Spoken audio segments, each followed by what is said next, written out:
All right, how's everybody doing? This is the Comic Samurai. I want to welcome you to my next video, and tonight we're going to be continuing my series on comic book deaths.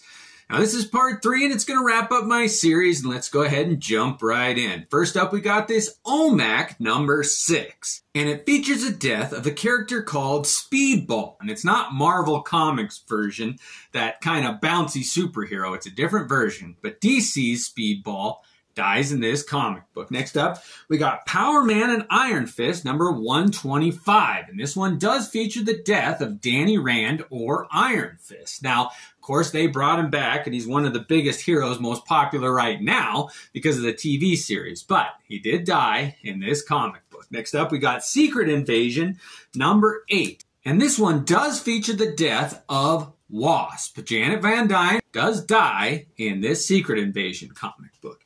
Next up, we got Secret 6 number 2, and this is one of my favorite deaths in comic books. It's the death of this girl on the cover, Pistolera. Now, she was a villain in the DC universe. She had a bit of a history, but in this comic, she is tortured by the Secret Six and then killed by Deadshot. He is just a black-hearted character. This Pistolera meets a dirty death in this comic book.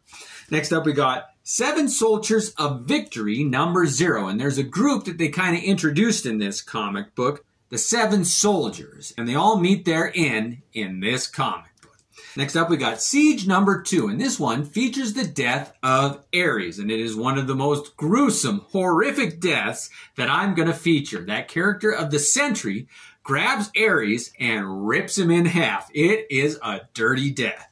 Next up, we got Siege number 4. And in this comic book, Loki and the Sentry both die. Now, I don't know how long both of those characters stay dead. I know Loki doesn't stay dead for very long, but both Loki and the Sentry meet their end in this comic book. Next up, we got Spider-Man number 107. And this comic book features the death of a police officer named Jean DeWolf, and she does die in this comic book. She was a tough-as-nails cop. I really like that character, but she dies in this comic book.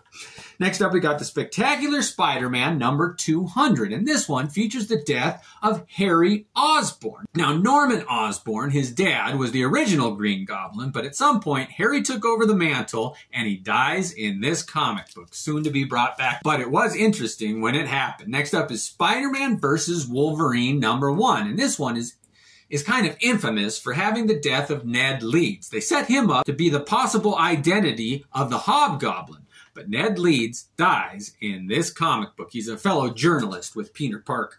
Next up, we've got Starman number 38. And this comic, I think, is one of the biggest hidden gems that's out there. This villain named Mist kills 3 characters in this: Crimson Fox, Blue Devil, and Amazing Man. And she comes up with some creative ways to kill them. The Blue Devil, she has the fire alarm go off and the water squirts on him, and it's holy water. She had the water blessed, and he's susceptible to that. And another one, Amazing Man, touches a wall that he thinks is stone to get the characteristics, and it's actually glass. And she's able to shatter him when he takes on the properties of glass. But I like this comic book. Next up, we got Superman number 75. And of all the deaths in that I'm going to mention, this was my least favorite. They just killed Superman as a story plot device, and so they could sell comic books that came with an armband and all this other jive. But Superman wasn't dead very long, and if anybody can explain to me how they brought him back, death didn't mean the same thing for Kryptonians or whatever. It was so contrived. I did not like the death of Superman at all. Next up, they got Swamp Thing number 50. And this was an interesting comic written by Alan Moore with amazing art by that Bissett and Toddlebane. But on the interior of this, 3 magical heroes die: Abnegazar, Sargon, and Zaterra, which is Zatanna's father. All 3 of those magical entities die in this comic book, and they meet some horrific deaths. All right, next up we got Tales of the Green Lantern Corps number 3, and there are a ton of deaths in this comic book.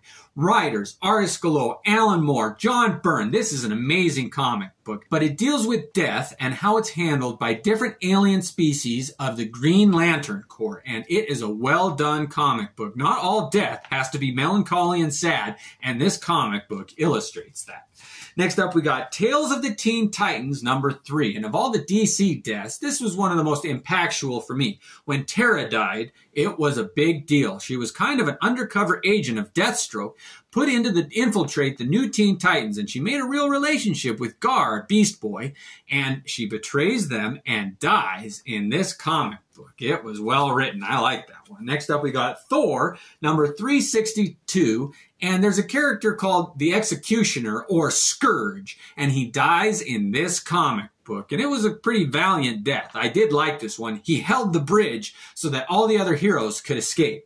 Next up, we got Villains United #1, and this was kind of a gruesome series, but in this one, the villain named the Fiddler dies, and he was one of the Flash's rogues, but I really liked him, and he does meet his end in this comic book. Next up, we got Watchmen #12, and in this final issue, Rorschach dies, and he just had a great death. He wasn't going to compromise at all. He was going to let the secret out that Ozymandias did orchestrate that alien being, and he was not going to let Adrian Veidt get away with his plan. But, spoiler alert, he was killed by Dr. Manhattan, and to see Rorschach die, it was heartbreaking.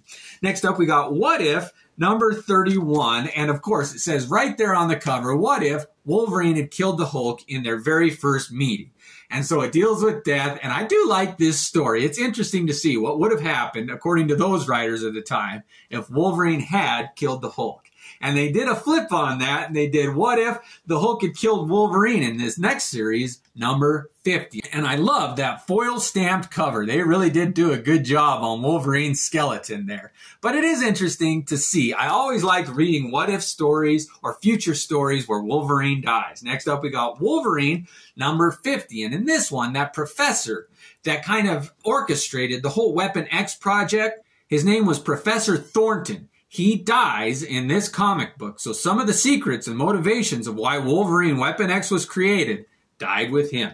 Next up, we got Wolverine #57. And this comic features the death of one of Wolverine's longtime girlfriends and one-time fiancée, Mariko Yashida. And this has got a beautiful cover done by Mark Silvestri. And it really does convey that tragic feeling that this comic book entails. I mean, I really wish that Mariko would have gotten more time in the sun. She was a strong, good character that really reflected on Wolverine well. Next up, we got Wolverine #64, and this features another death of one of Wolverine's girlfriends, Silver Fox, and she was another one who was cut down way too early. It just seems like you pay a heavy price if you want to date Wolverine. Next up, we got Wolverine #55, and it features one of the many deaths of Sabretooth. Now, that guy gets his head cut off, gets impaled, and killed by Wolverine, it seems like every other month. But in this comic book, a version of Sabretooth does die. And it's the same version in this comic, of course, which is an homage to that Crime Suspense Stories #22, the famous beheading cover. But this is the same comic book, just a variant cover of that one where Sabretooth dies. Next up, we got Wonder Woman #219, and this is in the running for one of the most horrific, unexpected deaths in comic books. Wonder Woman snaps the necks of Maxwell Lord in this one, and it is gruesome. Rags Morales drew it, and it is beautifully done. Oh, Wonder Woman crosses the line here, and it horrifies both Superman and the audience. It was an event. Next up, we got X-Men Annual 17, and although this one was sold in the bag, it is fitting that they introduced a character called the Executioner, because in this comic book, Mastermind, Jason Wingrade, that guy who kind of got involved during the Dark Phoenix saga, and a character named Tower die. Now, he was involved in the X Factor, I know, for a while, but both of those characters die in this comic book. Next up, we got X-Men #95, and this is one of my favorite X-Men covers. And it does feature John Proudstar, Thunderbird, and that character dies in this comic book. Now, they did bring him back later, and that did upset me, but he did have a valiant death here, and he stayed dead for a long time. I really do like that death of John Proudstar. His brother James was also a superhero, but that's John. Next up, we got X-Men number 142, and this was the second part of that Days of Future Past storyline. And there's a future version of Wolverine that dies in this comic book. Same with Storm and Colossus. You get to see a possible death of those three characters in this comic book. It blew my mind as a kid because I didn't know exactly what was going on, and I was like, holy cow, they just killed those characters. And they did in this comic book. Next up, we got X-Men number 209. And this one features the death of two members of the Hellfire Club. They are Harry Leland and Frederick von Rohan. Now, anyway, those were two members, like I said, and they died in this comic book. Now, I know that Harry Leland was an interesting villain, and to see him die in this one, done by John Romita Jr., was shocking. Next up, we got X-Men number 255, and in this one, two more characters die. One, Destiny, and another one named Stonewall. Now, Stonewall was a character introduced a while back in it, and he met his end here, beautifully drawn by Mark Silvestri. Next up, we got X-Men number 303, and this one features the tragic death of Colossus's little sister, Ilyana Rasputin, otherwise known as Magic, and she dies in this comic book, and she was one of my favorites, and it was a tragic end. Next up, we got X-Men number 390. And then speaking of Colossus, he dies in this one, sacrificing himself to end the legacy virus. And it was sad to see one of the founding members of the new X-Men pass away. And Colossus, what a great hero he is to his core. Next up, we got X-Men number 423. And this comic book features the death of two characters, one named Skin and the other Bedlam. And I like that character of Skin. He was part of the Generation X group, and he could manipulate his skin kind of like Plastic Man, but he died in this comic book. Next up, we got X-Men number 41, and this was kind of another one of those time-traveling comic books, but it features the death of Professor X in the past, and it was done kind of convoluted, but a version of Professor X dies in this comic book. Next up is X-Men number 116, and in the pages of this comic book, that villain Cassandra Nova dies. Now, she was supposed to be like Professor X's twin or something, but in any event, Cassandra Nova dies in this comic book. Next up, we got X-Men number 150, and this is another death of Jean Grey. Now, that's a character, she always comes back. So anytime Jean Grey dies in comic books, don't have a funeral for her. Just give it a beat. She'll be back. Next up, we got X-Men Deadly Genesis number 2 of 6. Now, this was a truly shocking death. Banshee met his end. Now, there was a plane explosion and Banshee did not survive. They find his charred remains. He was one of my favorite heroes. I really did like Sean Cassidy. He was one of my favorite heroes. Next up, we got Youngblood number 10. And this is a funny one because that character Chapel dies. Now, he had a big part in the whole Spawn mythos, and he was kind of an evil guy at his core, but he dies in this comic book. All right, only two left. Next up, we got 0 Hour number 2. And this was another type of crisis storyline where they tried to revamp a lot of the convoluted history of the DC universe. And in this one, Dr. Midnight dies, and he was one of my favorites, one of the few actual surgeons or physicians in the DC universe as a hero, and he dies in this comic book. All right, I always save the best for last, and my favorite death in all of comic books started in this Captain Marvel number 34. And it's the death of Captain Marvel, of course, and it introduces this villain called Nitro. And in the process of fighting him, Captain Marvel is exposed to a chemical that is a carcinogen, and it gives him cancer.